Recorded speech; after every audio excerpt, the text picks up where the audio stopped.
Magandang araw sa inyo mga kalapatids. Welcome back dito sa Guaps TV Official. So for today's video natin ngayon mga tropa is magpaparonda tayo ng ating mga Maya Warriors kasi yung sinabi nila na south na race mga tropa mapupunta na naman pala sa norte.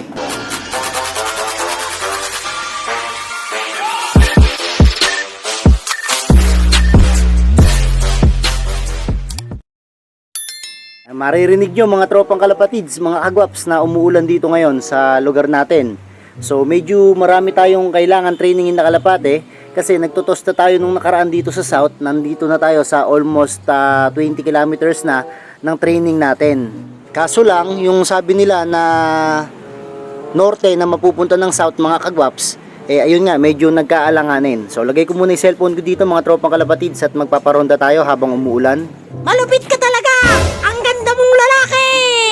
Sa mga nagtatanong dyan kung bakit yung ibang ibon ay malakas sa ulan, so ito mga kagwaps ang isa sa mga teknik kung bakit malakas ang loob ng mga kalapate ng mga ibang pansier habang sila mga kagwaps ay nagre-race dito sa norte. So pagka ganito kasi mga kagwaps na nagpaparonda tayo sa umuulan o talagang mayroon ng ulan na nandito lang sila sa loft natin, na-enhance at natutulungan natin sila na lumakas yung loob nila para pagdating ng karera at medyo mayroong ulan mga kagwaps, kaya na nila. O eto kita nyo, mayroon dalawa mga kagwaps na papasok agad dito sa ating loft.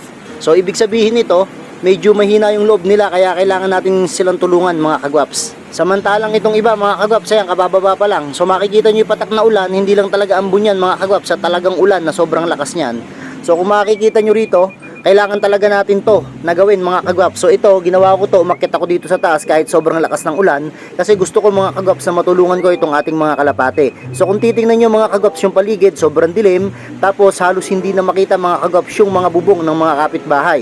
Kaya mas minabuti ko na turuan sila habang umuulan mga kagwaps para nang sa gayon maranasan din nila na rumoronda o lumilipad sila habang umuulan para pagdating sa karera, in case na mayroong mga lugar na maulan at siguro liliparin lang nila yon ng mga 2 minuto o 3 minuto, hindi nahihinto yung kalapati natin at susugurin na nila yung ulan kasi paglagpas naman ng 2 minuto mga kagwaps medyo meron naman ng araw o medyo meron ng liwanag mga kagwaps. So ito, isa lang to sa mga naiisip ko para matulungan natin yung kalapati natin na lumakas sa smash mga kagwaps. So ayan, yung iba nandito na sa baba. So kita nyo hindi naman sila basa, pero meron ding mga kalapati dito na medyo basa na ipakpak.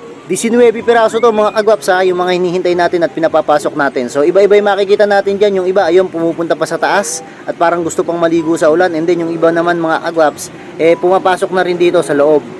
Total hindi rin naman tayo makababa mga kagwaps, magpatoka na lang tayo. Ayan, sobrang daming patoka mga kagwaps nang kailangan natin dito sa mga kalapati natin, kaya nagdadagdag tayo ng kaunti ng mais para nang sa gayon maulan ng panahon, malamig mga kagwaps, matulungan natin yung ating mga kalapate at medyo magkaroon sila ng konting init sa katawan at syempre carbs to, pampalakas din to ng energy ng mga kalapate. So kita nyo mga kagwaps, nag-uuna-unahan sila.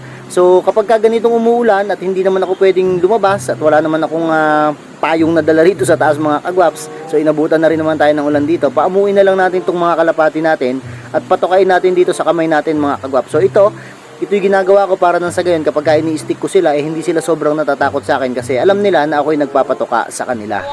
Sobrang lakas ng ulan mga kagwaps, dinig na dinig. So mamaya kapag hindi ito huminto, baka meron tayong maisip na gawin mga kagwaps. Kaysa nandito lang tayo, baka maglinis na tayo rito ng general cleaning. Ayan pa iba mga kagwaps, nasa labas pa. So tingin ko lang din kasi mga kagwaps, kailangan kasi ng mga kalapati talaga natin to Kasi 'di ba, kapag ang kalapati natin mahina ang loob sa ulanan, asahan mo pag umishbash, madidelay yan. O hindi sila makakauwi mga kagwaps kasi nga takot sila sa tubig, takot silang mabasa, takot sila sa ulan mga kagwaps. Nasa bloodline din naman talaga mga kagwaps ang pagiging malakas sa smash. Pero syempre, kapag ang kalapati natin mga tropa naturuan natin na lumipad sa ganito kalakas na ulan, mas mainam pa din kasi kumbaga meron tayong plasada mga kagwaps. Ala na mga kagwaps, stack up na tayo rito sa loft. Ayan patukan na lang ulit tayo rito. Ganito lang ang ginagawa ko palagi dito mga tropa mga kagwaps kapag ako nandito sa taas ng loft, lalo na kapag hindi pa masyadong mainit kasi napakasarap kasi sa pakiramdam na yung mga kalapati mo tumutuka sa kamay mo. So kapag ganito kasi mga tropa, kahit papano nagkakaroon kami ng bonding ng mga kalapati ko kahit na medyo matagal tayong madalaw dito. At dahil nga sa sobrang lakas ng ulan, ayan na, nagliliguan na ibang mga kalapati natin. So yung mga naliligo na yan sa dulo mga kagwaps, Yan din yung mga pinalipad ko kanina. Kita nyo yung pakpak hindi naman nabasa mga tropa. So napakagandang pahiwatig ng ganitong klase ng pakpak. Kasi mainam na rin mga kagwaps na may puhunan tayo at nakikita natin na yung kalapati natin hindi masyadong nababasa kapag ka umuulan. Kasi kapag kaya na nag-smash, so takot na takot talaga ako mga tropang kalapatids kapag ka merong smash kasi hindi ko alam kung anong kalapate yung malakas sa ulanan. So naglagay na rin tayo rito ng tubig. Medyo tumila yung ulan mga tropa. Ayan, pero may pumapatak pa rin. So eto na mga kalapatids, umaambon pa rin. So tingnan natin yung ating mga kalapate. Meron pa tayong mga nakalabas doon. Sa labas meron pang dalawa. And then eto na yung iba, mga tropang kalapatids. Pero malakas pa rin ang pondo ng ulan dito. At tingnan natin kung anong pwede natin pang gawin dito sa loob mga tropa. So ayan, ayaw rin naman nilang magsiligo.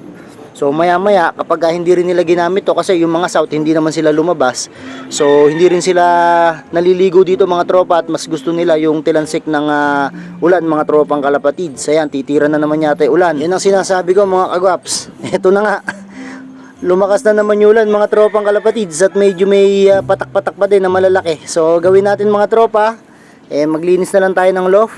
So shoutout sa mga kalapatids natin dyan na ganito sa akin, na kapag mayroong pagkakataon na dumalaw at lumibot sa kanilang mga kulungan at linisin ang kanilang kulungan, sila mismo yung naglilinis. So shoutout po sa inyo. Nga pala, shoutout din sa mga kalapatids natin dyan na nag-aabang. So sana magtamasa kayo. Sobrang lakas ng ulan mga tropa, kaya napalinis na lang si Kuya Guaps TV Official. Saka medyo nag-iisip din tayo rito kung paano bang gagawin nating sistema at kung paano ba yung gagawin nating pagpapalakas sa ating mga kalapate mga tropa. Kaya mainam na rin na lagi tayo mag-iisip kung ano ang mga dapat nating gawin.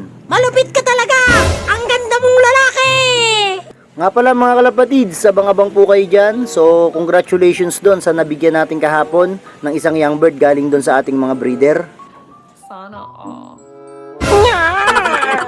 Alagaan nyo pong mabuti yan, kasi yan po hindi basta-basta lang po yung presyo at hindi po basta-basta lang din yung halaga at yung bloodline na pinuhunan dyan ni Kuya Guaps TV Official. Okay na, tara! At tagal naman. Kaya nawa po sana magtamasa po kayo sa kalapati po na nanggaling po sa akin. Saka sa mga kalapatids natin dyan na mga nag-aabang ng mga kalapati galing dito kay Kuya Guaps, hindi ko man po kayo mabigyan lahat, pero at least isasali ko po kayo sa mga ruleta, sa mga raffles po natin. At syempre, yung mga nagsishare natin dyan, congratulations sa inyo kasi direct ako po kayong mga na-PPM at nabibigyan. At yung mga kalapatids natin dyan na mga hindi pa nakasubscribe, mag-subscribe po kayo dito sa baba ng aking video. Mag-iwan po kayo dyan ng comment na maganda at madami para po makita po natin at isa po kayo sa mga mapili. At syempre, yung bell notification, wag nyo rin pong kalilimutan kasi po mainam po yan para updated po kayo sa mga video ko. So dito ko na po tatapusin to. Muli, this is Kuya Rai. Peace out.